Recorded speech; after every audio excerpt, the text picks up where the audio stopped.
Salut YouTube et bienvenue pour cette VOD, pour cette rediffusion de la 15e journée de Top 14. Aujourd'hui, qu'est-ce qu'il y a au planning? Alors, je vais expliquer après, vous inquiétez pas, mais au planning, il y a deux choses.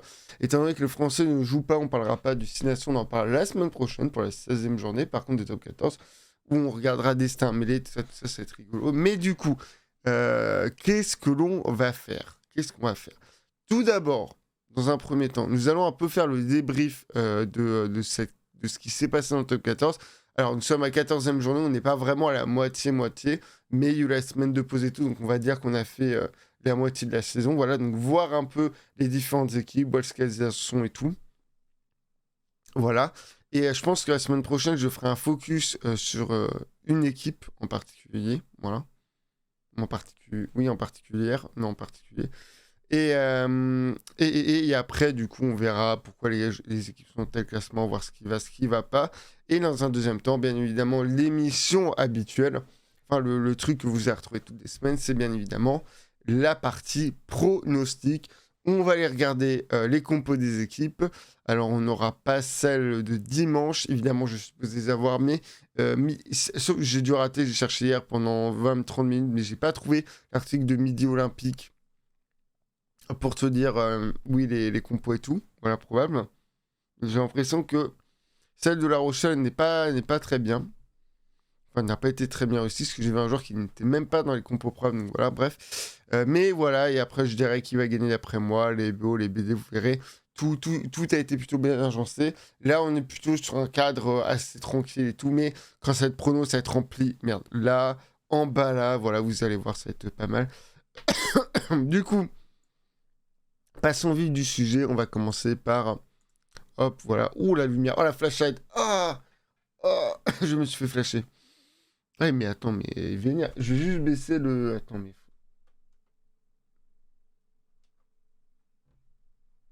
non.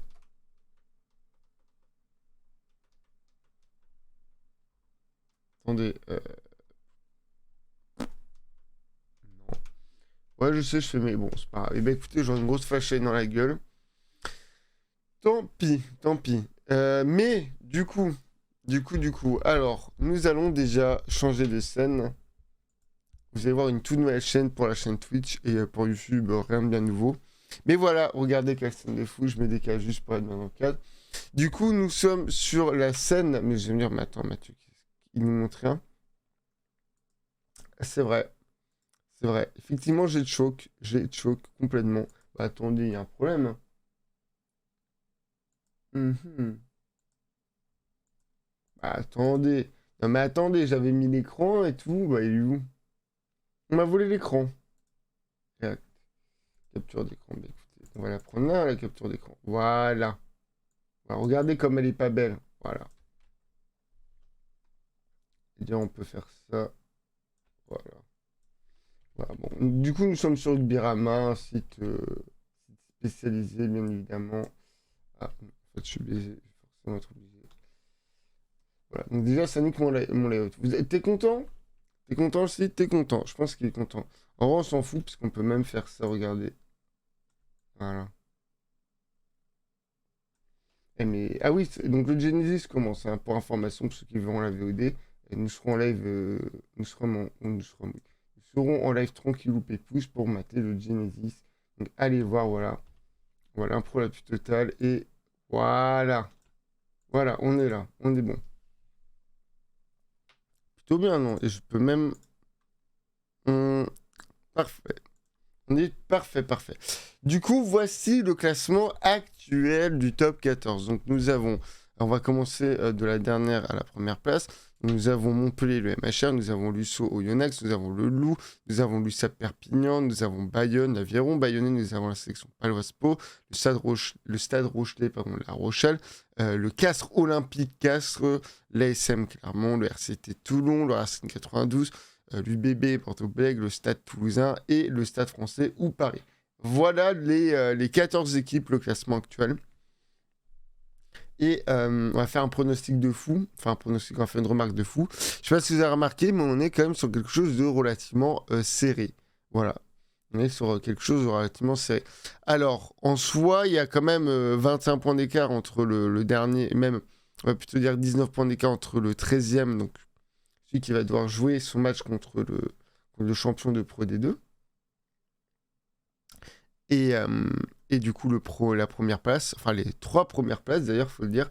Mais quand on monte, donc là on est quand même à 41 points. Donc quand tu viens dans le top 8, il y a 6 points de retard. Là, bon, il y en a quand même 9. Bon. 9, c'est... Alors si, ça peut être 2 BO, 2 victoires en BO. Mais bon. Mais là, on est quand même dans une stat, on est 8, ou 8, c'est quand même 2 victoires. Voilà, 8, non 6, pardon, je ne sais plus compter. Ou 6, on est sur 2 victoires, voire une victoire et un nul. Voilà, donc on est vraiment sur quelque chose de vachement serré. Les 8 premières places se talonnent vachement.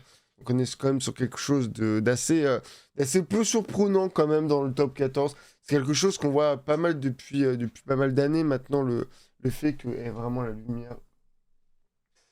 Voilà. Le fait que effectivement on est sur un championnat très serré, mais c'est vrai que à ce stade-là de la compétition, c'est quand même impressionnant de voir qu'il y a genre 2 équipes à 30, 3 équipes à 35, 37, 40, 41, 41, 41. On est quand même sur une brochette où dans les 8 premiers, il y a quand même 6 clubs qui ont le même nombre de points que 2 autres, quoi.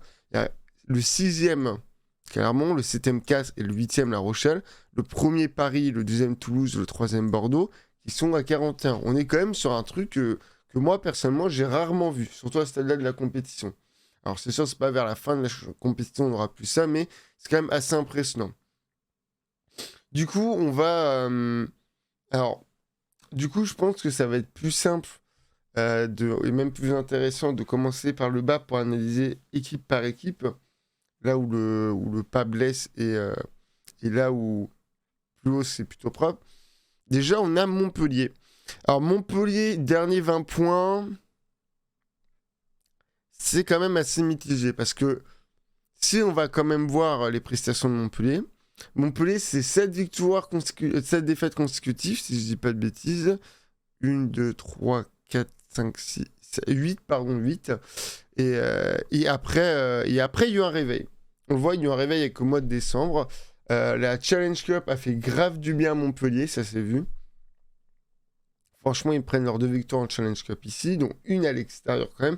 Alors, Challenge Cup, c'est pas la Champions Cup, hein, c'est sûr, mais on est quand même sur une compétition quand même qui quand même prend du temps et peut faire prendre du temps de jeu à des joueurs, peuvent les blesser, peuvent les fatiguer. Déjà que le top 14 passe pas très bien, mais ça a fait du bien à Montpellier qui après a gagné son 2e match de top 14, qui ensuite est allé quelques semaines après prendre sa place pour les phases d'éliminatoire de Challenge Cup. Donc franchement, grand respect à eux. Et même si au final, quand on regarde, tu te dis, bon, Montpellier, c'est 2 et c'est 3 victoires, 4 victoires du coup. On est quand même, depuis quelques temps, depuis le mois de décembre, on est sur un parcours assez logique. On est sur une victoire à domicile contre Castres, qu'en plus, Castres, au mois de décembre, si je dis pas de bêtises, ça allait. On est sur une défaite 20-18 contre le Loup. Et vraiment une défaite qui s'est jouée à vraiment rien. Si je dis pas de bêtises, c'est le match où Montpellier rate la pénalité, je crois. Ou une transfo, je sais plus. Mais il y aurait pu avoir un match nul ou une victoire qui aurait été pris. Donc vraiment très serré. Après 27-17 contre Toulon, ça c'est une belle victoire parce que Toulon, même si on aura le temps d'y revenir, et c'est pas une équipe qui fait saliver son public, c'est quand même pas une équipe en bas de tableau. Et le 22-17 face à Pau. Alors, ça, c'est un peu plus middle parce que Pau, ils sont vraiment moyennement dedans depuis pas mal de matchs, depuis le mois de janvier. Et franchement, voilà. Mais après, le 18-10 à La Rochelle, sachant qu'ils auraient pu aller chercher le BD, ils ont raté la pénalité. Bon. Franchement, Montpellier, alors... On n'est pas face à l'équipe qui, a 2 ans, est allée gagner le titre, ça c'est sûr. Mais on est face au Montpellier de l'année dernière qui, effectivement, était un peu 9e, 10e, tout ça, qui n'a pas le niveau non plus pour être relégué.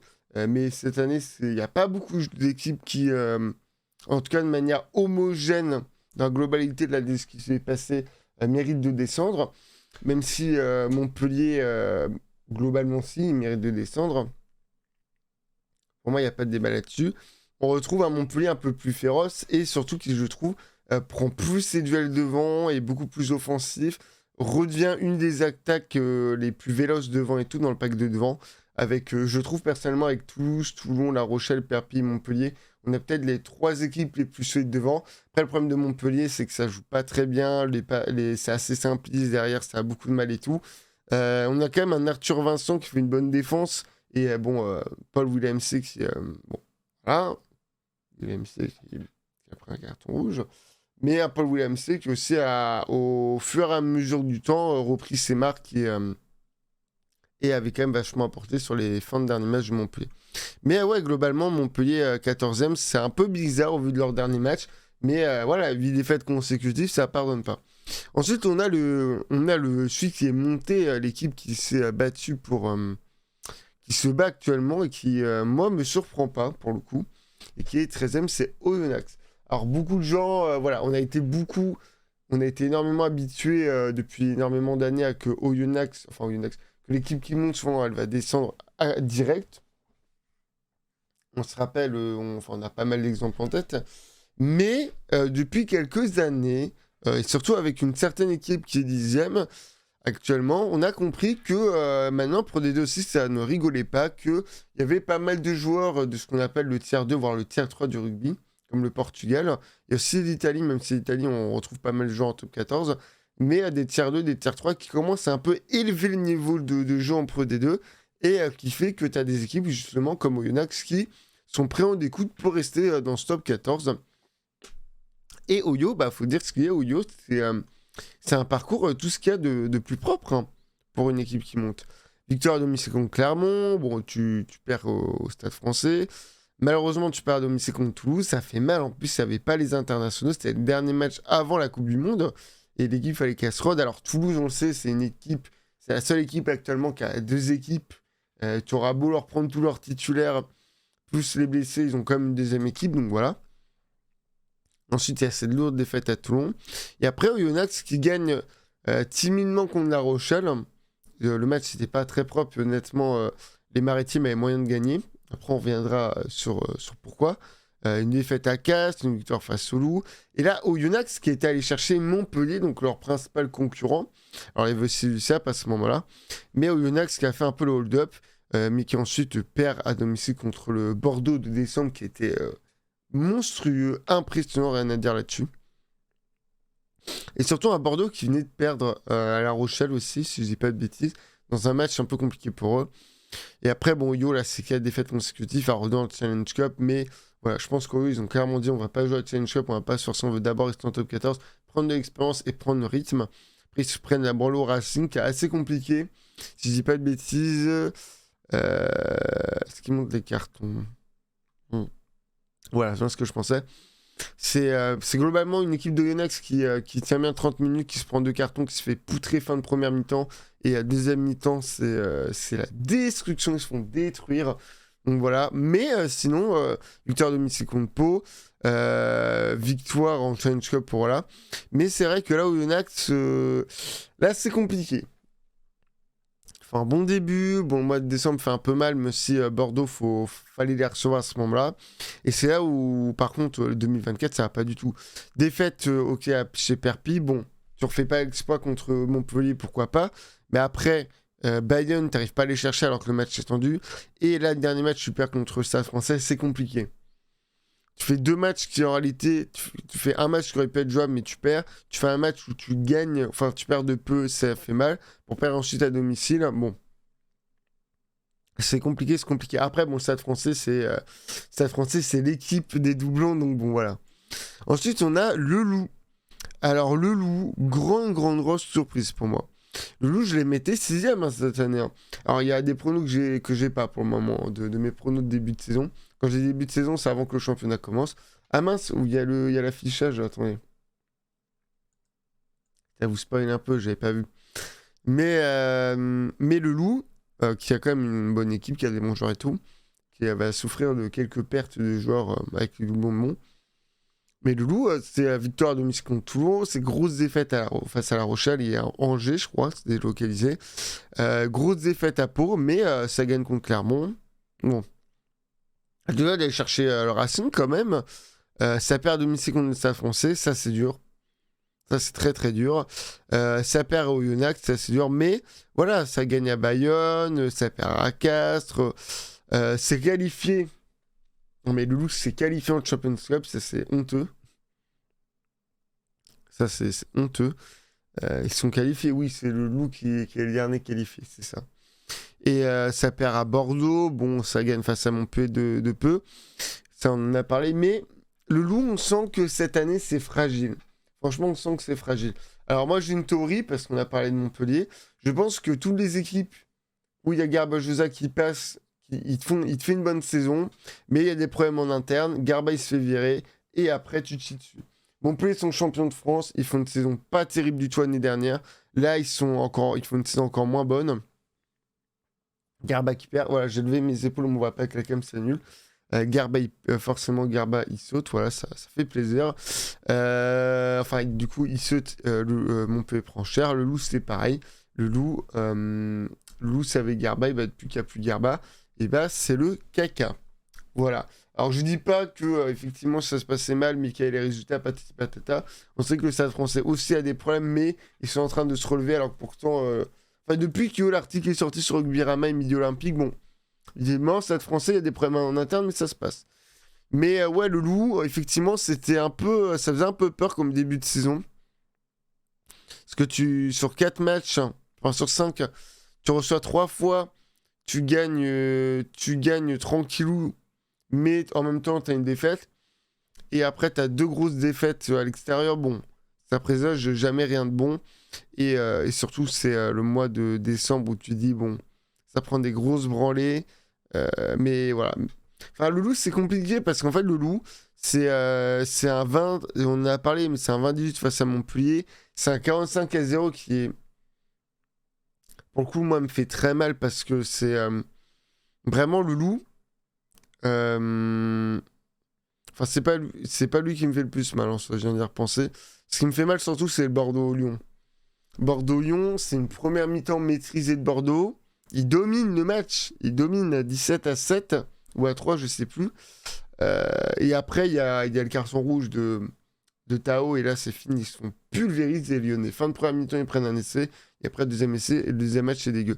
Et Stade Toulousain, en fait, ça me fait mal comme match. Parce qu'en fait, c'est un match qui est pas du tout maîtrisé stratégiquement. Toulouse prend l'avantage, ok. Il y a plus d'un essai d'avance pour Toulouse, ok. Tu joues à l'extérieur, tu sais que tu galères, bah tu marques les pénalités. Le Loup, ils ont fait que jouer les touches. Alors, c'est le nouveau rugby d'aller jouer les touches, d'aller prendre les essais, de mettre beaucoup de points d'un coup. Mais quand tu joues à l'extérieur, faut prendre les points. Quand tu joues à l'extérieur, faut profiter de la moindre erreur, de la moindre faute adverse pour recoller au score, même si ça doit prendre du temps. Le Loup l'a pas fait. Ils auraient pu faire en première mi-temps et avoir même... Ils auraient pu être... ils auraient été derrière au score, ils auraient été quand même proches.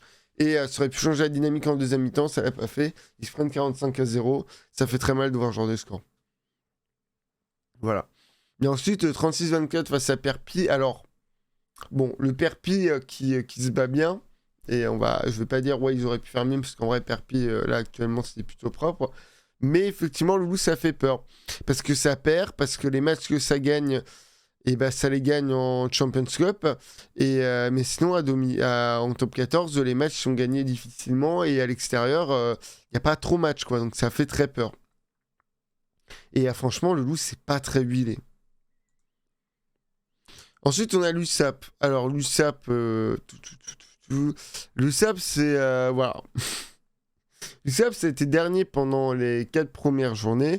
Branlé à domicile face au Stade Français, je le voyais vraiment pas venir. Ça perd à Clermont Logique, ça perd au Racing, ça perd à domicile contre Pau. Bon, Perpy, c'était compliqué. Mais le mois de novembre, ça allait mieux, on le voit bien. Deux victoires timides face à Toulon et Perpy. 2 victoires où tu prends quand même énormément d'essais. Hein. Vraiment, tu prends énormément de points. Mais Toulouse-Perpignan... Pour ceux qui connaissent le scénario, c'était sexy. C'était sexy. Parce que Toulouse-Perpignan, c'est une branlée en première mi-temps pour Toulouse. Et c'est une deuxième mi-temps remportée par Perpy. Donc ça annonçait du bon.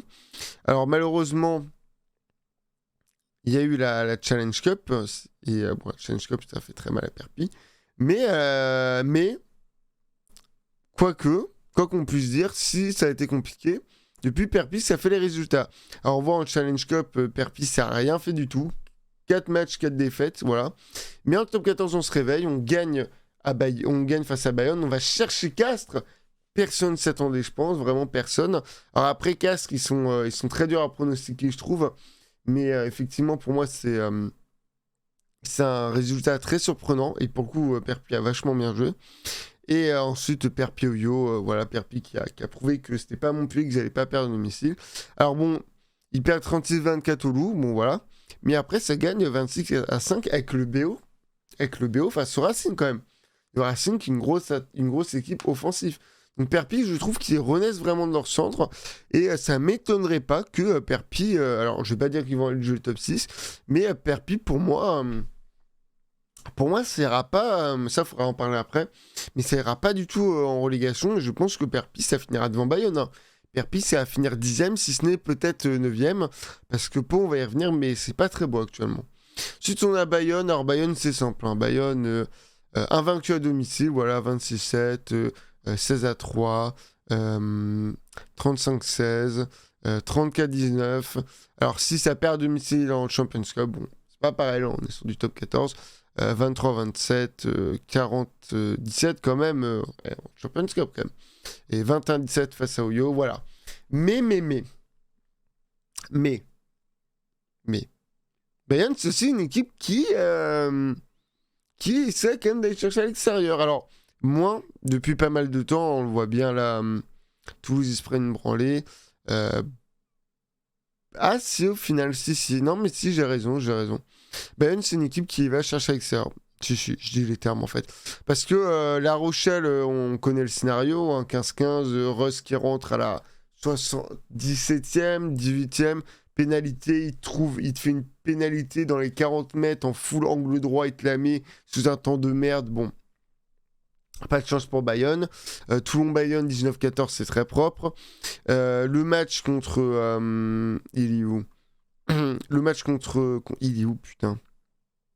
Contre Bordeaux, il était magnifique à voir. C'était un énorme match, vraiment. C'était très, très, très tendu. Et Bayonne, il s'était vraiment donné. Et c'est le genre de match, tu te dis, c'est 50-50. Et, non, franchement, Bayonne, à l'extérieur, ils sont très propres. Mais ça va chercher le BD, mais ça gagne pas. Ça ne gagne pas. Bayonne, aucune victoire à l'extérieur pour le moment. Et à domicile, ça commence à galérer. Parce que Oyo 21-17, c'était très tendu pour Bayonne, franchement. Oyo, sur la fin, ils m'ont, entre guillemets, un peu fait peur pour Bayonne. Racing Bayonne, je sais plus si c'est le premier ou la deuxième fois, mais il y a 2 matchs d'affilée où il y a Lopez, il fait un coup de pied sur le 11, j'ai oublié son nom, mais sur le 11 de Bayonne, bien à l'extérieur et tout, lui il est au centre, il le fait à l'extérieur, et ça marque l'essai. Là, c'est littéralement l'essai de la victoire de Bayonne, c'est littéralement ça, c'est ce coup de pied. Alors c'était magnifique à voir, mais il devait avoir sacrément les boules, les Raskman, parce qu'ils avaient fait vraiment une belle perf. Mais voilà, Bayonne, c'est l'équipe qui fait des 4-1. Voilà. C'est l'équipe qui va perdre ou gagner. Mais s'ils perdent, ils prennent le BD. Et s'ils gagnent, en face, ça prend le BD. Voilà. C'est une équipe assez tendue. Et honnêtement, je trouve que c'est un peu inquiétant. Parce que l'année dernière, c'était un peu le même style, hein, Bayonne. Ça s'était retrouvé vers là. Même si ça avait un peu talonné le top 6. Ça avait quand même pas mal talonné le top 6 à un moment, Bayonne. Mais là, en fait, ce qui fait mal, je trouve, à Bayonne, c'est que l'année dernière, il y avait pas mal de matchs où il n'y avait pas Lopez. Lopez, qui est un énorme joueur et qui, pour moi, a été le meilleur joueur l'année dernière top 14. Parce que c'est bien beau de délire Dupont et Aldrit pour que Dupont prenne le titre. Mais Dupont et Aldrit, je suis désolé, mais... Entre les matchs pour le 15 de France et les matchs pour le 15 de France, mais les tests matchs, les matchs pour se préparer et le 6 Nations, bon c'est des joueurs, ils sont présents qu'un tiers du temps, voire quasiment la moitié. Alors que Lopez, il n'est pas international, en tout cas il ne l'est plus. Et Lopez, putain, la saison de l'année dernière, je trouve qu'en fait, Lopez, même encore actuellement, peut-être un peu moins vers le mois d'octobre. Mais Lopez, c'est vraiment le maestro de l'équipe de Bayonne. Et un peu comme l'était... Merde. C'est bien, j'ai quand même oublié le nom d'un grand joueur. Bon, comme l'est un peu Finn Russell en Écosse, ou comme l'était... Putain... Bon. Putain, mais... par contre, ça va, j'ai le droit de voir mon live ou... Attendez, je fais juste un réglage. Voilà. Parce que je vois mon live. Euh, Attendez, ouvreur Irlande. Voilà, merci. Merci. Sexton, comme l'était Sexton surtout. Oui, je veux bien le nom de Sexton, c'est chaud. Enfin, le nom, pardon. Excuse-moi, Sexton. Comme l'était, pardon, Sexton, je trouve, en Irlande. Et aussi pour Leinster, accessoirement. Étant que c'est quasiment l'équipe de l'Irlande. Je trouve que Lopez, si tu le retires, l'équipe de Bayonne, c'est plus la même. Alors, l'Irlande nous a démontré le contraire dans leurs 2 premiers matchs de destination. Lopez, l'année dernière, ça brillait vraiment pas quand il jouait. Et le problème, c'est que Lopez, là, il fait tous les matchs. Et la saison est moins impressionnante. Là où l'année dernière, il avait certains matchs, il les avait pas fait. Et ils étaient mieux classés, Bayern. Et j'ai peur que si Lopez se blesse ou qu'il est trop fatigué, que Bayern, fin de saison compliquée. Alors, je les vois pas être relégués. Parce qu'on va pas parler d'avance, parce qu'ils n'ont pas d'avance. Ils ont que 8 points sur le 14e et 6 points sur le 13e. Mais Bayonne, moi, je pense que ça va les talonner la 11e place cette année. Hein. Avec ou sans Lopez. Et sans Lopez, ça peut faire très peur. Hein. Parce que si c'est comme l'année dernière, aller à Bayonne sans Lopez, pardon, s'ils n'ont pas Lopez pour X raisons, ça va faire très peur à Bayonne. Je pense que ça va faire très peur. On va juste faire ça. Ouais, je relève ma chaise comme ça, je suis plus dedans. Hein. Ensuite, on a la section paloise. Où l'équipe un peu décevante, honnêtement. Pau, très beau début de saison. Très beau début de saison. Alors, ça perd 24 à 23 à 4. C'est quand même vachement propre pour un premier match. Ça gagne timidement face au Racing, 19-17. Ça fout une branle au loup. Ça va gagner à Perpignan 39-24 quand même. Ça gagne à domicile face à Toulouse dans un match qui, pardon, était vraiment dégueulasse. Toulouse qui avait vraiment pas proposé un beau jeu. Et globalement, la deuxième mi-temps, c'était Pau qui faisait que défendre et Toulouse qui faisait que attaquer. Ça gagne face à Bordeaux quand même.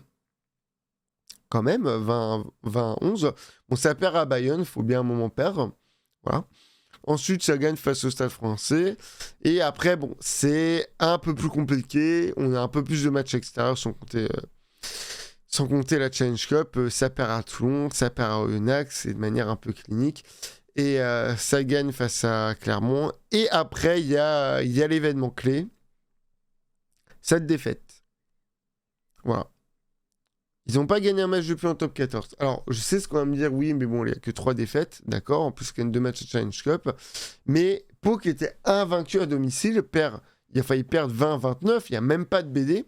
Face à une équipe de La Rochelle qui a justement fait ce qu'aurait dû faire le Loup face à Toulouse, c'est-à-dire prendre les 3 points. La Rochelle, ils dominaient largement le début de première mi-temps parce que Pau, ils ont enchaîné les fautes. Donc, tu prends les pénalités, Pau, ils dominent quand même la fin de première mi-temps, mais c'est le scénario, en fait. En première mi-temps, souvent tendu, il faut vraiment amasser les points. Et quand en deuxième mi-temps, l'équipe commence à être plus fatiguée, qu'il y a plus d'erreurs défensives et offensives, c'est là où tu attaques. Et La Rochelle, ils ont attaqué, ils ont marqué. Ils ont créé plus de jeux offensifs. Et c'est comme ça qu'ils ont gagné le match. Et c'est ça qu'aurait dû faire Loup contre Toulouse. Et c'est là où Pau, ils l'ont très à mal. Et Pau, en fait, depuis, ils ont commencé à faire plus d'erreurs défensivement, plus de fautes et tout. Et ça pardonne pas. Je veux dire, tu vas perdre face à Montpellier qui se relève, mais quand même pas. Enfin, c'est pas l'USAP, quoi. Ça se relève pas comme l'USAP. Et après, ça perd à domicile contre un Castres qui avait perdu la semaine d'avant. Non, c'est pas possible. Alors, Castres, encore une fois. En deuxième partie de championnat, c'est toujours l'équipe qui se relève. Et à Castres, c'est une équipe, comme j'ai dit, très hétérogène dans ce qu'on peut attendre de l'équipe. Mais bon, tu peux pas te permettre. T'es sur une... c'est à laquelle tu commences la 12e journée, t'es invaincu. Tu perds ton titre d'invaincu à domicile pour qu'à la 14e journée, tu retournes chez toi pour reperdre. C'est quand même très compliqué. Surtout que Pau, même en challenge, ils n'ont pas... attendez. Oui, ça, en challenge, ils n'ont jamais perdu. C'est-à-dire challenge et top 14, c'était invincible. Et là dans c'était quand? C'était le 6, le 3. Dans un écart de 1 mois, tu perds 2 fois à domicile, c'est qu'il y a un problème. En fait, le problème de Pau, bon, Et pourtant, on leur prend pas leur jour. Atis Gobé est là, Gaëton est là. Mais le problème de Pau, je pense que c'est une équipe qui a bien profité du fait que les équipes devaient être rehuilées, devaient bien être préparées, tout. Que ça soit avant la Coupe du Monde et après la Coupe du Monde. Et en fait, c'est vers novembre où les équipes ont un peu recommencé à revenir bien propres dedans et tout. Bah, on voit, hein, ça perd à Toulon, ça perd à Oyo. Alors, c'est des matchs externes. Mais même les matchs à domicile, ils sont pas des plus sexy.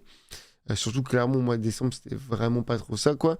Et après, ça perd, quoi. Les équipes, ça y est, elles sont bien remises et tout. Et Pau, ils n'arrivent pas à suivre. Mais j'ai quand même, je pense que Pau restera 9ème. Parce que c'est une équipe qui va se reprendre, je pense, à domicile. Et qui va peut-être faire un petit braquage à l'extérieur. Bon, ensuite, on a La Rochelle. Alors, je vais parler en objectivité, bien évidemment. Pas mettre mon côté chauvin. Alors, La Rochelle, c'est un début de saison très, très, très compliqué. Ça perd à Montpellier. Ils doivent pas perdre le match, vraiment. Alors, au niveau du score, on va dire, bah si, mais vraiment pas. Vers la 50e, 60e, les Rochelais ont 10 minutes d'attaque chez les Montpelliérains. Ça joue la touche. Le maul ne passe pas. Le maul, on se fait pénaliser dessus. Les Montpelliérains font une erreur. On a une touche dans leurs 5 mètres. On n'y arrive pas pendant 10-15 minutes. Je dis on n'arrive pas. Vous avez vu, je parlais comme un Rocher. Mais La Rochelle, il n'y arrive pas pendant 10 minutes. Bon, bah, à un moment, tu ne scores pas. En plus, bon, je vais dire les termes, mais il y avait West au but. Bah, ça ne marche pas. Voilà. Ça ne marche pas. Du coup, manque de réalisme, manque de conquête. Bah, tu perds le match. Face au Loup, rien à dire. Rien à dire face au Loup.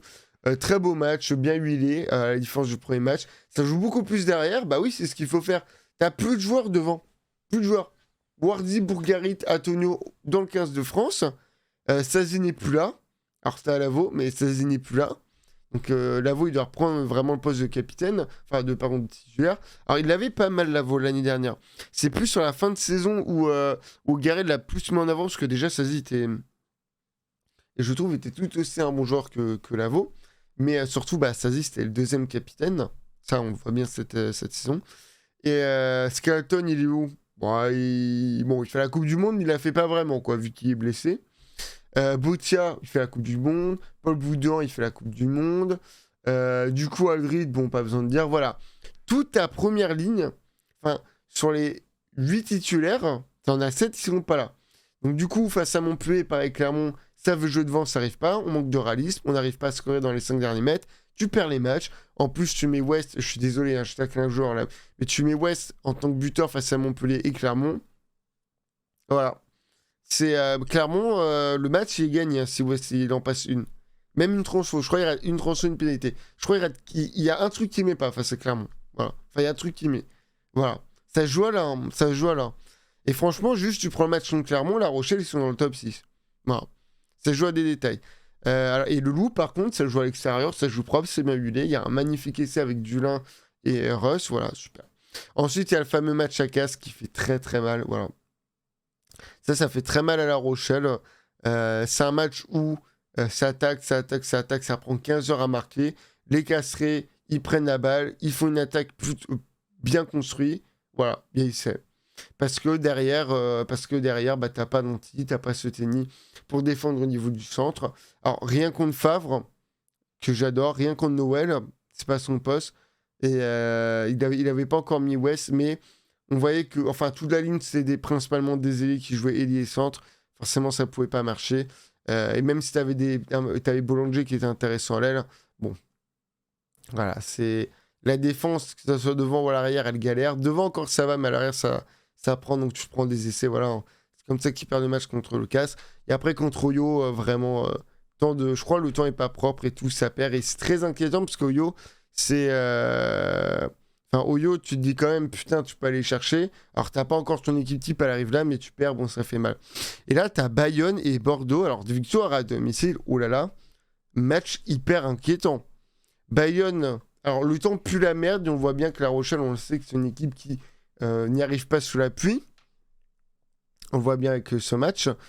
Mais putain, Bayonne, quand même, alors il joue bien, je dis pas, mais c'est un match de merde, c'est pas beau à voir, c'est pas du beau rugby, parce que les conditions sont pas là. Mais comme je t'ai dit, hein, Russ, il est pas là, sachant qu'Astoy, il était vraiment pas dedans dans cette période, bon bah, c'était fini. Tu foutais Russ, tu foutais pas Russ, mais tu foutais West en remplaçant, c'était c'est fini. Et pareil, Bordeaux, hein. Bordeaux, il n'y a pas la rentrée de Russ et d'Iribaren, là où Kerr et Astoy jouent mal, hein, et qui viennent redynamiser le jeu, qui viennent faire des actions de fou, hein, le compte d'Iri et tout. Bordeaux, ils gagnent à La Rochelle, hein. Alors en soi, bon, je sais que des gens sont un peu énervés. Enfin, les Bordelais trouvent que c'est un peu immérité et d'autres joueurs, d'autres fans aussi. Moi, je trouve La Rochelle-Bordeaux, c'était plutôt logique. Je voyais bien que même si Bordeaux dominait bien au niveau du score, en deuxième mi-temps, j'étais en mode. Vraiment, pendant la mi-temps, j'étais en mode non, mais tranquille. Alors, il marque en début de deuxième mi-temps, mais j'étais en mode tranquille, vraiment. Parce qu'on voyait que devant, ça avait vraiment poussé.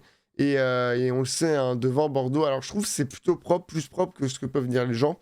Mais tu voyais bien qu'on pouvait les prendre avec les remplaçants. C'est ce qu'a fait l'équipe. Et après, c'est parti tout seul. Après, il y a le match contre le Racing qui, je trouve, est un peu dégueulasse parce que. Vas-y, je vais pas développer. De toute façon, on va pas passer 3 heures non plus sur La Rochelle. Mais je trouve que c'est un match très injuste envers La Rochelle. Et bon, après, il y a le carton rouge. Ah, et d'ailleurs, on va pouvoir revenir là-dessus. Non, parce que face à Perpi. Ouais, c'est Perpi qui prend, ouais. Non, du coup. Mais c'est un peu les prémices de ce qui va se passer au mois de décembre. Mais voilà, ça se prend un rouge. Bon, voilà. Ensuite, le match contre Perpi, bien maîtrisé, bien propre, même si c'est la rentrée des titus en tant qu'était remplaçant. Enfin, de la vraie équipe qui fait du bien. Mais voilà, je veux dire, si. Je veux dire, La Rochelle, depuis pas mal d'années, c'est une équipe qui n'arrive pas à être homogène, on le sait bien. Il y a une époque, il y a 3-4 ans, La Rochelle, ça bouffait les équipes en deuxième mi-temps et en première mi-temps, ça galérait un peu. Depuis quelques années, c'est plus en première mi-temps que ça bouffe. Bon, voilà, si à un moment l'équipe elle prend, elle prend. Et après, voilà, là, il y a eu la période un peu sombre du mois de décembre, les 2 défaites en Champions Cup, surtout face au Stormers, ce qui a fait très mal, hein.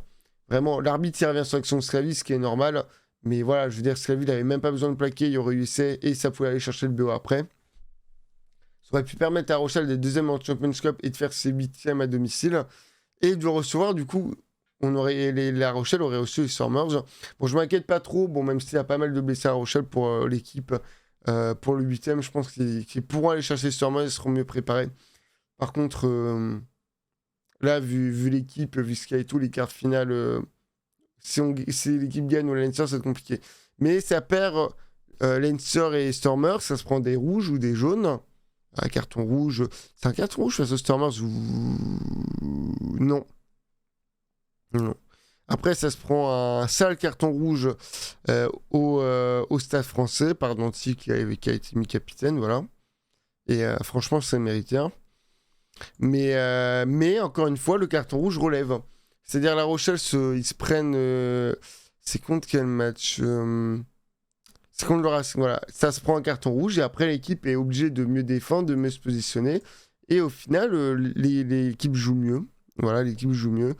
Ça va chercher un BD, ça aurait pu même gagner. Et après, Toulouse, ils envoient une petite équipe, donc ça gagne avec le BO pour La Rochelle, voilà. Et après, c'était parti. On a le retour de Captain Aldrit dans ce match-là en tant que remplaçant. Il joue titulaire contre Pau, on envoie la grosse équipe contre Pau. Plus de fautes, plus de cartons, l'équipe est hyper clinique. Voilà, ça tranquille. Ça cherchait Pau qui était invincible. Ça gagne à domicile large contre le Leicester. Ça va gagner tranquillement face au Sel, comme une belle perf. Ça perd de rien du tout face à Toulon, contre rien du tout. Le problème de La Rochelle et Toulon, c'est que les deux équipes étaient pas du tout propres sur plein de systèmes et tout.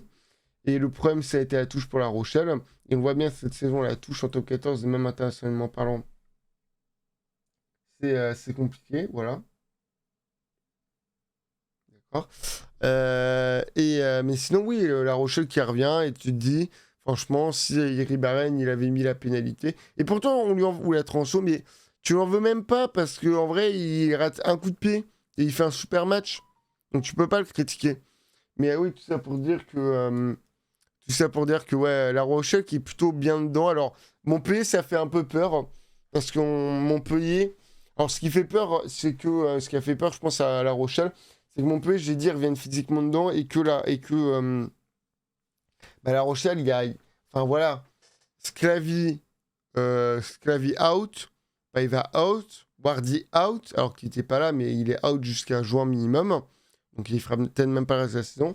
Donc, Penverne qui franchement assure, hein, mais Penverne qui doit assurer alors que c'est quand même un...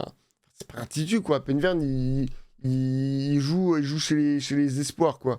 De l'autre côté, Win, il est pas là, donc c'est Kuntelia. Alors, enfin, j'espère, hein, on verra après, mais je crois qu'enfin, on va avoir Colombe en titulaire.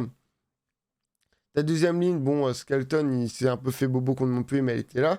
Après, t'as Botia, mais t'as pas Paul Boudan, t'as pas Aldrit, t'as pas Danti. Bon, il te manque des joueurs importants et surtout des joueurs véloces et tout. Donc, pour moi, La Rochelle-Montpellier, c'est. Voilà. Je pense qu'à La Rochelle, on en reparlera peut-être à moyen d'aller chercher le Loup. Parce que le Loup, c'est pas une équipe qui joue devant. Mais le Perpignan-La Rochelle, je vous le dis, hein, on en reparlera. Hein. Peut-être que je vais avoir tort. Peut-être que Perpi va se ramasser cette semaine et que La Rochelle faire un match de fou. Je vais peut-être retourner ma veste. Mais je ne crois pas en La Rochelle-Perpi. Mais parce que Perpi sont sur une bonne instru et que devant Perpi c'est très lourd et que La Rochelle est un peu amoindrie. Mais globalement, La Rochelle, c'est assez en dents de scie, c'est un début de saison compliqué. C'est une équipe qui se bat mieux sous pression, visiblement, elle gère beaucoup mieux la pression. On voit le Racing, c'est pas, je le redis, c'est pas mérité, mais ils font quand même un grand match face au Racing. Elle joue quasiment que 14 contre 15. Le Stade France aussi. Et il y a des joueurs qui rentrent dedans. Il y a Sock qui est bien revenu. Kerr, c'est bon, il s'est bien stabilisé. Teddy Thomas qui est peut-être l'un des meilleurs joueurs depuis quelques matchs. Alors que putain, c'est vraiment le joueur qui se fait le plus critiquer. Et assez injustement, bon, même s'il fait un début de saison catastrophique et j'ai pas trop aimé ses propos sur le fait qu'il n'aime pas défendre et tout, mais bref. Mais La Rochelle, ça va plutôt bien, mais ça sera pas une grande saison. Faut quand même le souligner parce que La Rochelle, c'est quand même double champion d'Europe. Et c'est la finaliste du top 14 l'année dernière. Ensuite, on a Castres. Alors, Castres, ça va aller très vite. C'est Castres. Voilà. Castres, le problème, c'est qu'ils sont incompréhensibles. Et de ça, depuis toujours. Voilà. Alors, ça gagne face à Pau. Ça perd face à Bordeaux. Ok. Branlé face à Bayonne. Ça a gagné La Rochelle. Putain, quel début de saison incroyable. Ça se prend une branlée face à Castres. Ça gagne propre et tout. Ça perd à l'extérieur. Ok. C'est bien. Quel début de saison incroyable. Bon, là, bon. C'est un peu moins propre comme victoire, mais pourquoi pas. Ça gagne à domicile en Champions Cup. Non, Challenge. Challenge, pardon. Ça perd pas de beaucoup à l'extérieur, pourquoi pas. Et après, là, on comprend pas. Là, ça perd à Montpellier alors qu'ils pouvaient les prendre. Il fallait quand même chercher à Rochelle qui était amoindri, mais quand même. Ça perd à domicile ensuite contre Perpi. Et le Racing qui s'en sort vraiment un peu miraculé de ce que je me rappelle du match. Franchement, Castres, compliqué. Parce que ça prend 2 BD, mais ça prend 2 BD sur 3 défaites et une à domicile quand même. Et là, bon, on va pas revenir sur le Champions Cup, mais ça repère à domicile après contre Clermont. Qu'est-ce qui se passe? Qu'est-ce qui se passe? Parce que si on regarde le classement sur les 5 derniers matchs, voilà, putain, attendez. Résultat, 5 dernières journées. Castres, c'est 12e. En fait, Castres, ils sont un peu l'image de Pau. En fait, les trois se marient bien. Parce que, ok, Loulou, c'est moins solide, mais les 3 équipes, Castres, Oyo et Pau, actuellement, c'est des équipes qui perdent à domicile, perdent à l'extérieur et n'arrivent pas à retrouver leur conscience de début de saison. Oyo, même s'ils n'étaient pas dans le top 6, ils étaient plutôt bien, quoi. Donc bon, compliqué. Voilà, de toute façon, je n'ai pas grand-chose à dire sur Castres, ils sont incompréhensibles. Ensuite, on a Clermont. Ah, Clermont. Une équipe que j'aime beaucoup. Voilà, quand La Rochelle était en Pro D2, voilà, je tiens à dire, s'il n'y avait pas La Rochelle en top 14, ça serait Clermont.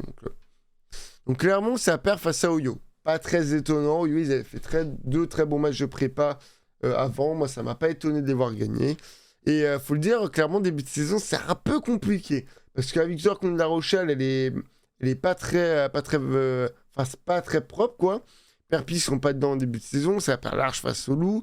Ça gagne contre Bayonne propre. Bah après, Bayonne et Exa, on en a déjà parlé. Ça va chercher Montpellier quand même. Mais après, là, ça devient compliqué.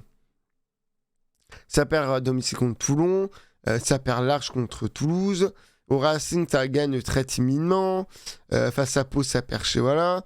Bordeaux, qui allait. Alors, Clermont-Bordeaux. Mais de toute façon, je le dis. Voilà. Mon avis, honnêtement. Le derby, donc J7, je crois. Ouais, J7. La dernière semaine de décembre, la première semaine de janvier et la dernière semaine là qu'on a eu. C'est celle-là ou pas? Attendez. Je vais aller voir. Oui, c'est celle-là. Et la 14e journée, c'est des journées de tard c'est des journées de fou. Et la 14e journée, je suis d'accord avec globalement ce qui est un peu la vie. C'est pas parce que c'est la journée avec le plus d'essais, juste ça a été la meilleure journée. Il y a juste La Rochelle-Montpellier qui était pas beau à voir. Et même Perpignan Racing, c'était beau. Donc vraiment, grand merci. Là, le top 14 depuis fin décembre, c'est incroyable à regarder. Mais clairement, oui, qui a un peu galéré, qui là. Mais clairement, mais incroyable. Ils perdent à domicile contre Bordeaux. Là, je pense que Reus, il a fait. Oh putain, on se fait encore mal arbitrer. Non, cette fois, on a été mauvais. On a tout raté. On se prend une dizaine, je crois, peut-être même une vingtaine de points dans les 10 dernières minutes face à Bordeaux. Ce n'est pas possible. Ce n'est pas possible. Donc, ça va chercher le Stade français. Enfin, chercher. Ça va faire le seul match nul de la saison. Je crois, d'ailleurs. D'ailleurs, j'en ai de fou la douce parce qu'il y a aussi le match de Racing. Je crois que c'est Racing Castres où il y a le BO pour le Castres et le BD et 4, enfin ça fait 4-2 quoi. J'en ai de fou. Après, ça fout les branlés domicile extérieur quand même en challenge. Après, ça vient chercher Castres 23-20 et ça gagne 38-20 face au Loup, tranquillou pépouze. Là, clairement, ils sont grave chauds. Là, Bayonne, attention Bayonne, je le dis. Attention Bayonne et Toulouse, ça reprendra pas. Mais là, clairement, ils galéraient un peu, ils étaient un peu la même gueule que l'année dernière, c'est-à-dire milieu de tableau et tout, se fait des beaux matchs, des matchs pas propres et tout. Et là, clairement, le réveil de la force. Hein. Ça a pas aimé de perdre 2 matchs consécutifs en top 14 et 3 en comptant de Champions Cup. Non. Puis là, c'est trop, frère. On perd 2 matchs à domicile, on peut plus. Donc là, vraiment très propre, clairement, à voir. Je trouve l'équipe, là, actuellement, depuis 2-3 matchs, depuis 2-3 journées, la plus belle, enfin la plus intéressante aussi. Ensuite, on a Toulon. Ah, Toulon. Avec le rachat de Jaminet. Le retour, entre guillemets. Bon, Toulon, c'est compliqué. Les fans du pilou-pilou me diraient que l'équipe est pas belle, que devant, ça galère, que derrière, il n'y a rien, que ça gagne que de peu, que c'est limite la chance, mais peut-être que Toulon est actuellement l'équipe qui a le plus de réussite, qui a le plus de chance. Néanmoins, Toulon... Attendez, ouais, j'en étais sûr. Ah, ouais, j'ai reçu... Ah, c'est Toto en plus. Coucou Antoine, coucou, justement, j'étais en train de voir le Discord pour voir, voilà. Voilà. En tout cas, Wakfu, ça sera vers 19h30, je peux te le dire, voilà. Parce que pour ceux qui regardent les pronos, sachez qu'on regarde aussi Wakfu tous les vendredis, avec Enzo et maintenant Antoine, voilà, on regarde les 2 épisodes. Donc, il y a même le best-of qui sort sur la chaîne principale, donc allez voir. D'ailleurs, il y aura peut-être un best-of de ce live, enfin de cette partie du live actuellement. Donc du coup, pour revenir à ce qu'on disait, Toulon, bon, effectivement, Toulon, ça perd à Perpignan, en plus en novembre, c'est dur. Ça perd à Bordeaux dans un match qui était plutôt beau, de ce que je me rappelle, mais c'est pas les gagner. Ça gagne de peu face à Bayonne. En fait, bon, Toulon, pour expliquer, c'est simple. Toulon, en fait, ils sont très en dents de scie. Là, ça se voit au niveau des résultats. Ça prend 3 victoires. Ça va gagner à Clermont en plus. C'est très propre. Ça gagne difficilement face au Racing, mais pourquoi pas. Ça fout une petite rousse à Castres. Ça gagne à... Voilà, enfin... Les matchs à domicile, c'est plutôt propre. On est allé chercher une victoire à l'extérieur. Bon, dans le championnat européen, ça galère. Mais pourquoi pas. Toulouse qui a beaucoup eu peur. Hein. Toulon, c'est faut le dire. Hein. C'est pas mérité qu'il n'ait pas eu le BD1. Parce qu'ils sont vraiment donnés et j'étais vraiment, pour le coup, j'étais en mode c'est dur. Hein. Parce que Toulon, ils ont fait une vraie prestation, ils ont surpris, dominé. Alors bon, au final, c'est Toulouse qui fait une meilleure deuxième mi-temps, mais Toulon qui avait vraiment prouvé. Mais les remplaçants, peut-être le coaching. Le coaching qui n'avait pas suffi. Mais ouais, Toulon qui effectivement devant était plutôt dedans. Le Stade français galère un peu, mais why not? Et après, c'est là où effectivement le mois de janvier, c'est assez compliqué. Parce qu'effectivement, ça gagne vraiment pas de beaucoup. On en a parlé contre La Rochelle. Ça perd contre Bordeaux dans un match qui était waouh, incroyable à voir. Et franchement, les deux équipes méritaient autant de gagner. Et surtout, c'était un match très beau à voir, surtout derrière. En Champions Cup, ça monte pas et ça vient pas gagner Montpellier, qui était un peu revenu et tout. Mais En fait, on accuse beaucoup Toulon de vraiment pas créer le jeu et tout, mais je trouve qu'en fait, Toulon, alors c'est peut-être méchant ce que je vais dire, mais je trouve que c'est un peu l'équipe de La Rochelle, si on prend la full équipe titulaire, hein, c'est-à-dire vraiment si tu peux mettre tout le monde, genre même les blessés, tout, genre Wardy, Bourga et tout, ces équipes de La Rochelle ont un peu moins performant, quoi. Devant, c'est très solide, très fort au niveau des mauls, des mêlées, Toulon, ça s'en sort bien, mais c'est pas assez véloce. Et à l'arrière, ça construit beaucoup via les avants. On est plus sur des finisseurs. On a quand même des paquets assez solides et tout. Je trouve que c'est un peu La Rochelle, mais en plus faible devant et à l'arrière. Alors, il y a l'arrivée de Jaminet qui apporte beaucoup de pieds, sachant qu'il y a quand même Dan Bigard aussi. Mais ouais, je trouve Jaminet, il a encore du mal à porter. Alors, au moins, Toulon peut beaucoup plus aller chercher les erreurs et les fautes. Et vu comment joue Toulon, c'est très bien. Très important d'avoir un bon buteur. Et en plus, avoir. Ah, attendez, on m'appelle. Bon, ça.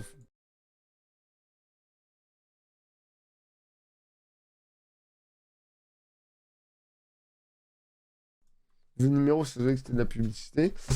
Non, mais Toulon, il y a quand même un Jaminet qui tape au pied derrière, qui bute, mais il n'est pas encore bien rentré dedans. Effectivement, il va falloir que ça suive peut-être un peu plus à l'arrière pour avoir un jeu un peu plus léché pour que, en fait, Jaminet puisse créer plus de jeu au lieu de faire de la dépossession. Mais Toulon, je suis pas d'accord. Je trouve qu'ils méritent actuellement leur 5e place. Moi, après, c'est peut-être parce que j'avais dit avant que la saison commence qu'ils finiraient 4e de 2023-2024. Je suis pas très loin. Mais ouais, je pense que Toulon, c'est pas immérité. Et franchement, s'ils arrivent à se réimbriquer et tout, et un peu mieux, enfin, rehuiler les choses et tout. Non, Toulon, c'est une bonne équipe. Mais là, effectivement, Castres, Pau, ça va être compliqué. Après, c'est deux équipes qui sont vraiment dans le dur. Ils peuvent aller faire quelque chose. Ensuite, on a le Racing. Ah, le Racing. Bon, ils ont un point de retard sur les 3 premiers, mais le Racing, que tout le monde vendait comme ils vont finir premier largement. Le Racing qui survolait la saison, qui gagne face à Bordeaux, qui a 2 doigts de battre les Palois, qui fout une branlée à Perpignan, qui va gagner à Montpellier, qui gagne de peu, mais quand même face aux Loups, qui sont pas loin d'aller chercher Toulon, ils prennent le BD, qui gagne au Stade Français. Bon, ça c'est logique. Et le Stade Français ira gagner au Racing, voilà. Ça c'est pronostiqué. Qui fout une branlée à La Rochelle, bon, ça on va pas y revenir parce que voilà. Qui a 2 doigts de. Alors, qui prend encore le BD. Vous vous rendez compte qu'à ce moment-là, le Racing, c'est quand même. Arrivé à la Champions Cup, le Racing, c'est 3 défaites. Et 3 défaites avec BD. Là, attendez. Oui, c'est bien ce que je pensais. Là, 4 points. La BD, 5 points. 4 points à l'extérieur. 4 points, bon voilà, mais quand même. 1 point. 4 points à l'extérieur, encore une fois. 5 points. Et là, 4 points, 1 point. Le Racing gagne tout le temps des points. C'est simple. Ça a gagné les équipes à l'extérieur quasiment tout le temps. Et à domicile, bon, ça a du mal à gagner avec le BO. Alors putain, c'est à New Arena quand même. Ça fait des années qu'ils l'ont. C'est les seuls à jouer avec un terrain qui va aussi vite. Mais ça galère. Bon, la Champions Cup, ça se passe pas bien. Bon, voilà. Mais au moins, ça les réveille. Il faut une branlée à Oyo. Encore une fois, match de ouf contre Bayonne. À 2 doigts d'aller chercher Bayonne, ça joue pas grand chose. 30 contre Castres. Bon, ils relâchent le match et c'est vraiment nul à chier ce qu'ils font. C'est très mal joué. Ils auraient dû, honnêtement, je le dis, ils auraient dû. Merde. Ils auraient dû beaucoup plus se battre et tout. Ah non, ils sont allés chercher le BO. Ah non, c'était 5-1, c'était pas 4-2, ok. Mais ok. Mais ils ont quand même le BO, mais je trouve ça con quand même d'avoir les 5 points à Castres, qui était quand même. Alors, qui était moins dans le top 6, mais qui pouvait être un adversaire. Et là, effectivement, depuis peu, ça c'est compliqué. Toulouse, oh là là, le Racing Toulouse, j'y étais. Hein. Oh, le Racing Toulouse, mais quel match de fou. Moi, ce que j'ai dit à mon père quand on y allait, j'ai dit, moi, je serais pour l'équipe qui propose le plus de jeux. Toulouse a proposé plus de jeux, j'étais pour Toulouse. Pourtant, je suis Rocher, je devrais pas dire ça. Mais bon, je dis ça à La Rochelle au Racing, c'est toujours la mort. Il y a eu un match ou 2. Il y a eu le match pendant le Covid et il y a eu le match l'année dernière où ouais, La Rochelle fait des belles prestations, mais sinon La Rochelle, le Racing, c'est que des branlés. Racing, La Rochelle, d'ailleurs, plutôt à l'inverse. Mais match de fou et après ça perd à perpilage. Là, on sent que Toulouse, ça commence un peu à baisser. Et puis même même. Tu le sens en fait depuis Bayonne. Ça fait un super match à Bayonne, ça prend pas le match. Donc ça fait mal. Enfin, ça casse, ça laisse Cass revenir et tu dois pas faire ça. Donc ça prouve quand même qu'il y a une faiblesse dans la globalité du jeu en termes de physique et d'endurance. Et après, bon, t'as ces deux matchs qui prouvent bien que. Après, Toulouse a fait un match de taré. Hein, et puis Dupont, de toute façon, Dupont, ces deux derniers matchs, surtout même ces 3-4 derniers, mais surtout ces deux derniers matchs, l'OVNI. Hein, là, il y a l'OVNI de retour, le ministre de l'Intérieur, rien à dire. Mais Racing, c'est en train de un peu se perdre. Attendez, à voir comment ça se relance, mais bon, logiquement, ils vont gagner face à Montpellier. Mais après, il y a le Racing Stade Français. Voilà. Là, je vais voir un truc. Donc, c'est la 16e journée.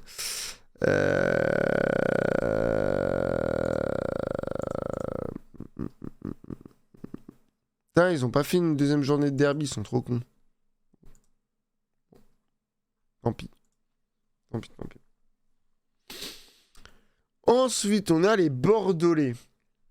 Alors, Bordeaux, ça commence plutôt bien. Ça se voit, c'est plutôt pas mal. Bordeaux, on va s'arrêter à là pour le storytelling. Bon, ça perd au Racing, pourquoi pas. Ça gagne à Castres-Timidement, pourquoi pas. Ça gagne timidement face à Toulon, pourquoi pas. Ça perd pas de loin pour le BD face à Toulouse, ok. Ça gagne contre Montpellier timidement, ok. Ça perd à Pau, voilà. Et il y a le match face à La Rochelle. Et le match contre La Rochelle, c'est le déclic. Là, ça y est, les titres sont de retour. Penaud est là, Bielbière est là, Moefana est là. De Porter, il va avoir des copains avec qui jouer. Pareil pour Bourros. Et là,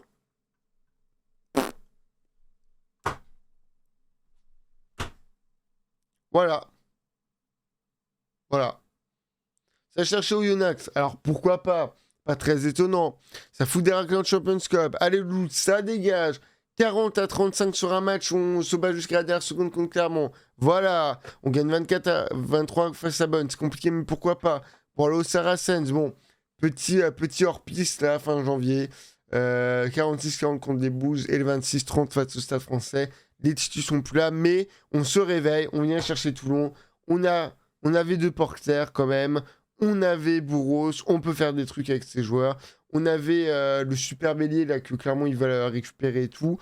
Non, on peut faire des choses, même sur nos titus, même sur notre Jaja, même centre Lucu, parce que j'en ai pas parlé. On peut faire les choses. Franchement, Bordeaux, c'est incroyable de voir comme la fin d'année 2023, ils ont roulé sur tout le monde. BO, pas BO, mais Victor Axel quand même. BO, pas BO, mais ouais, pas loin quand même. Enfin, en tout cas, il y aurait eu 2 BO en Champions Cup. Mais victoire extérieure, compliqué, BO, compliqué et encore. Et après, bon, là, ça repère et tout. Mais là, alors, à voir Bordeaux, ils vont à Castres. On va voir si effectivement ils sont vraiment sur leur lancée et tout face au Stade Français. Après, on y reviendra dans les parties prono. Mais ce qui est compliqué, c'est bien évidemment le fait que là, on a une semaine de pause. Donc, ça veut dire que les équipes vont être au taquet pendant moins de 2 journées. Ça dépend lesquels, hein, parce que on y reviendra pour. Enfin, vas-y, je veux le dire, mais La Rochelle, je ne pense pas qu'ils vont trop jouer Perpi. Je pense qu'ils vont vraiment jouer le loup, surtout vu la condition actuelle du loup et le fait que, comme j'ai expliqué, physiquement, voilà, mais Perpi, ça va être plus compliqué. Mais on va dire la moitié des équipes vont jouer les 2 premiers matchs pour sûr. Voilà, pour sûr. Et après, moi, ça va aller, ça reçoit Racing, ça va aller à Montpellier. Bon. Pendant le Sénation, Bordeaux va quand même devoir prouver que il y a des joueurs qui sont là. Après, est-ce que The Porter, tout ça, va être pris au 15 de France? À voir. À voir. Parce que Ficou, il fait un bon match face à l'Écosse. Danty, il est encore très peu présent. Mais il y aura Moefana dans le pire des cas. Donc, à voir. Mais Bordeaux, impressionnant. Hein, avec le retour des titus, effectivement, tout le monde me dit, moi, je mets Bordeaux dans le top 2 cette saison. Voilà. Mais avec Toulouse d'ailleurs. Mais Bordeaux et les Titus, c'est une équipe de fou. Alors, devant, c'est pas assez propre, assez puissant. Mais ne sous-estimons pas. Il y a quand même des joueurs comme Diabadi et tout qui, je trouve, sont vraiment là. Et l'année prochaine, ça recrute en plus. Donc bon, voilà. Ensuite, on a le stade de Toulousaing. Alors, Toulouse, je sais, depuis janvier, bon. Enfin, c'est simple, tu perds La Rochelle, t'es bien. Vraiment, tu perds La Rochelle comme Bordeaux, hop, allez, Lucas en 5-0, 2 victoires en Champions Cup, allez. Et surtout face à Basque, qui a fait un grand match. On va chercher le Racing, allez. Bayonne, on n'en parle plus, allez. Voilà, allez, venez chez nous, venez perdre chez nous. Après, votre saison sera bien le temps d'un mois minimum.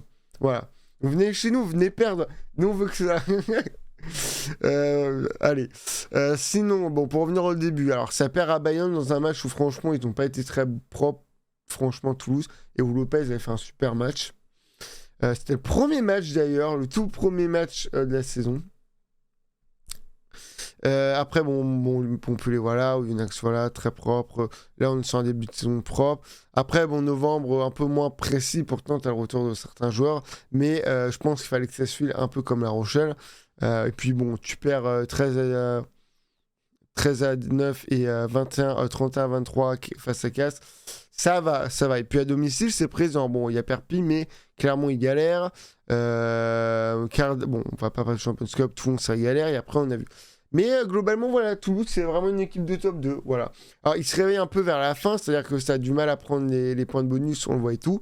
Mais ça va prendre des victoires à l'extérieur. De temps en temps, ça galère. De temps en temps, ça galère contre des grosses équipes à domicile.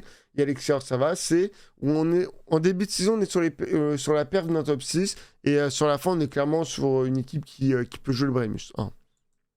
Voilà. Mais effectivement, là, quand même à voir. Parce qu'en vrai, je kiffe vite, mais. Ça va jouer au You, alors j'ai pas trop peur, mais ça va là à Clermont. Ça va jouer, recevoir Castres et après à Perpignan. Bon, j'ai pas envie d'être méchant, mais Dupont n'est pas là, Ntamak est toujours pas remis. Là, quasiment tous les joueurs devant sont pas là, mais Afou n'est pas là, toute la première ligne n'est pas là, Roumat n'est pas là, Cross n'est pas là. Il y a pas mal de joueurs qui manquent.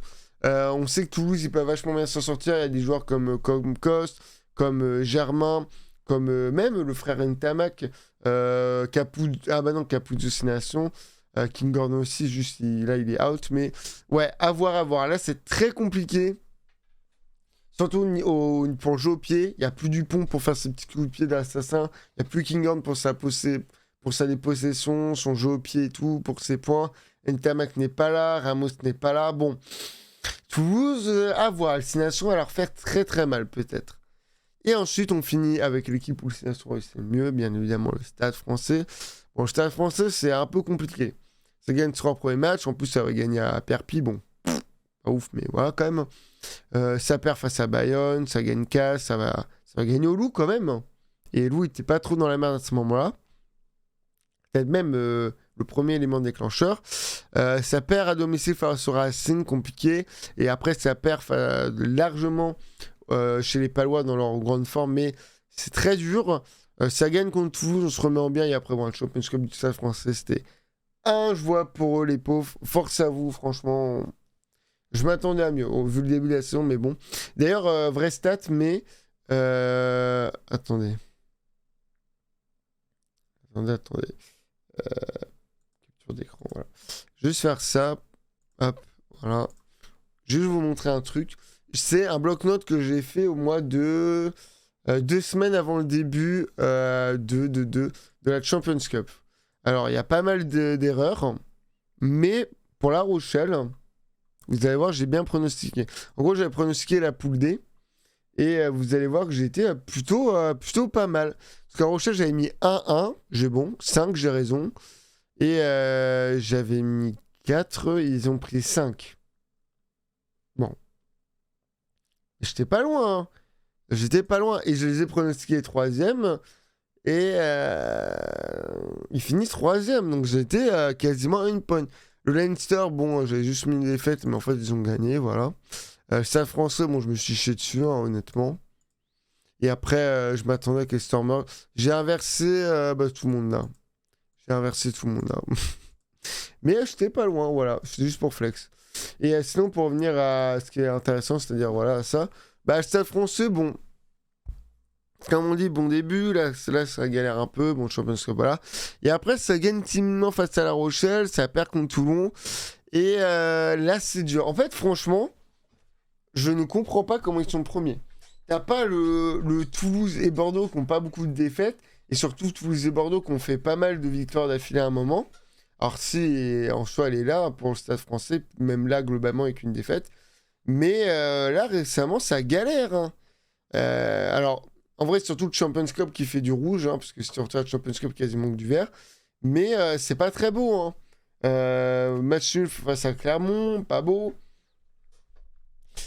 Victoire à Bordeaux, quand même, ça c'est très très propre. Mais victoire face à Oyo, ok. Mais je sais pas. Soit ils ont vraiment pas voulu jouer à Champions Cup. Mais parce qu'en fait, ici, tu te dis, quand même, ils perdent deux fois là, une victoire, deux défaites, une victoire, trois défaites, c'est un nul. Mais au final, bon, il y a quatre défaites, c'est la Champions Cup. Mais je sais pas. Après, bon, ça va jouer au Racing, ça va les battre, ça va gagner face à Perpis, ça va gagner à Pau. Bon, je m'inquiète pas pour le Stade français, ils vont rester premiers, tranquillou, pépouze. Mais ouais, surprenant. C'est de la Champions Cup qu'il faut se tout, vu qu'ils n'ont rien gagné. Mais bon. En conclusion, si je vais m'avancer du coup pour terminer la vidéo YouTube, c'est YouTube, je le redis, et pour terminer cette première partie sur le live des pronos, je pense que. Putain, on en est encore pour une heure avec les pronos. Mais je pense que. euh, Au vu de fin de saison. Ouais. Je pense qu'on va encore avoir le Stade français troisième cette saison. Mhm. Ouais. Bon, pour moi, en bas, ça va jouer entre ces trois-là, c'est sûr. Le Loup, s'il se relève pas vite, ça va être très technique pour eux. Montpellier, ils font ce qu'ils doivent faire. Le Loup, pas trop, Yo aussi. Donc le Loup qui peuvent prendre une 13e place, je ne vois pas non plus être 14e, mais pour moi les choses vont pas trop changer ici. Peut-être Oyo qui passe 14e, peut-être, au vu de la dynamique, mais Montpellier et Oyo pour moi dans les deux derniers.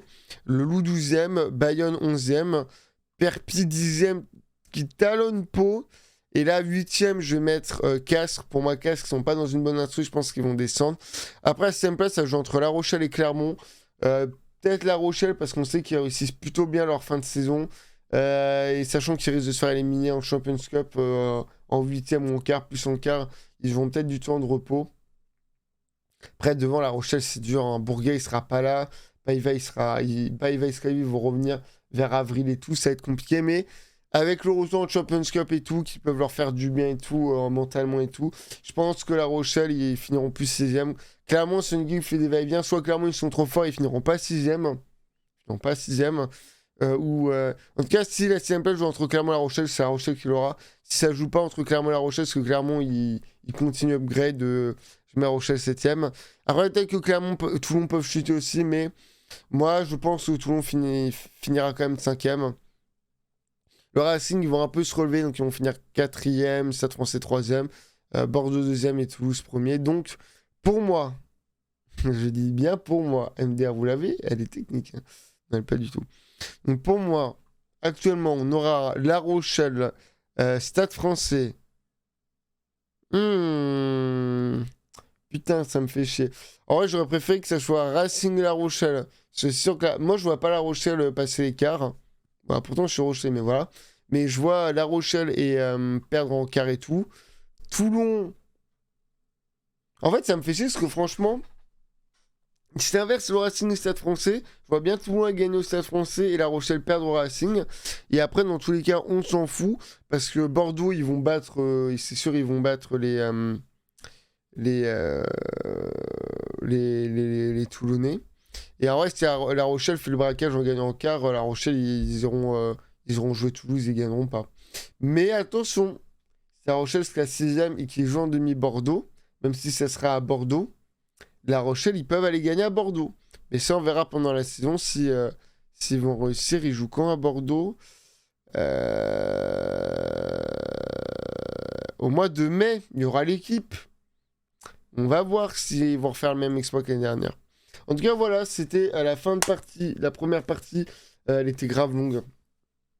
Elle dure 1h09, elle aurait dû durer 40 minutes. Mais voilà, la fin de la première partie sur ce que je pense qu'il va avoir en termes de classement et un peu analyser les équipes et tout. Voilà. En vrai, j'ai pas dit grand chose d'intéressant, mais en gros, ce qu'il faut retenir, c'est que Montpellier se relève, mais ils sont encore dans le dur. Oyo, ils commencent à être un peu dans le dur.